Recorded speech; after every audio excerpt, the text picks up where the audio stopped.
Hey all, it's Saturday morning. Margazhi 6ஆம் தேதி.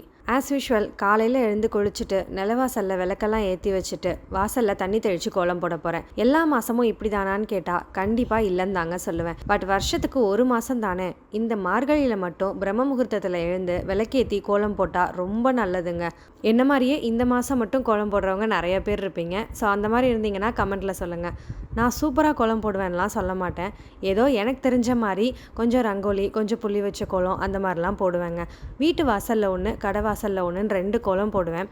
கோலத்தோட full view வேணும்னா ஷார்ட்ஸில் அப்லோட் பண்ணியிருக்கேன். செக் பண்ணி பார்த்துட்டு எப்படி இருக்குன்னு கமெண்ட் பண்ணுங்கள். இந்த மார்கழி மாதத்தில் பொதுவாகவே காலையில் எல்லா கோவில்லையும் பூஜை நடக்குங்க.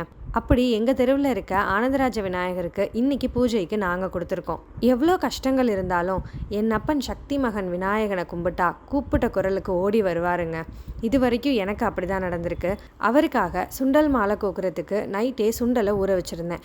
இப்போது கோத்தாச்சு அண்ட் டைம் ஆகிடுச்சு. ஸோ அபிஷேகம் பூஜைக்கு தேவையான எல்லாமே ரெடியாக இருக்கான்னு செக் பண்ணிவிட்டு கிளம்ப வேண்டிதான். வெற்றிலையும் செம்பருத்தி பூவும் எங்கள் தோட்டத்திலேருந்தே பறிச்சுக்கலாம். ஸோ கிளம்ப போகும் முன்னாடி செடியிலேருந்து பறித்து வாஷ் பண்ணி எடுத்து வச்சுக்கிறேங்க. தெருமுனையில் தான் கோவில் இருக்கிறதுனால நடந்தே போயிடலான்னு ஃபஸ்ட்டு தேவையான எல்லா சாமானும் எடுத்துகிட்டு நானே கிளம்பிட்டேன். பிரசாதம் நாங்கள் வீட்டில் ரெடி பண்ணதுனால என் ஹஸ்பண்டும் எங்கள் அத்தையும் எடுத்துகிட்டு வந்தாங்க.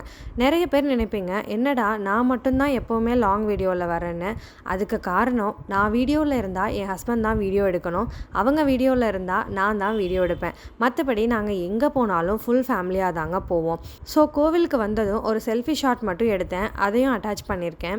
அடுத்தடுத்து மஞ்சள், பால் அபிஷேகம் எல்லாமே முடிச்சு அலங்காரம் பண்ணி பார்க்குறதுக்கே அவ்வளோ அழகாக இருந்தார் விநாயகர். பார்த்துக்கிட்டே இருக்கலாம் போல இருந்துச்சுங்க. என்னதான் நம்ம கடையில் பெரிய பெரிய மாலையெல்லாம் வாங்கினாலும் நம்ம வீட்டில் நம்ம கையில் பறித்த பூவை சாமிக்கு வைக்கும்போது அது என்னவோ தெரிலங்க, அது ஒரு தனி சந்தோஷமாக தான் இருக்கும். எத்தனை பேர் என்ன மாதிரி ஃபீல் பண்ணியிருக்கீங்க அப்படின்னு கமெண்ட்டில் சொல்லுங்கள். அலங்காரம் பண்ணுற கேப்பில் தீபம் போட்டாச்சு.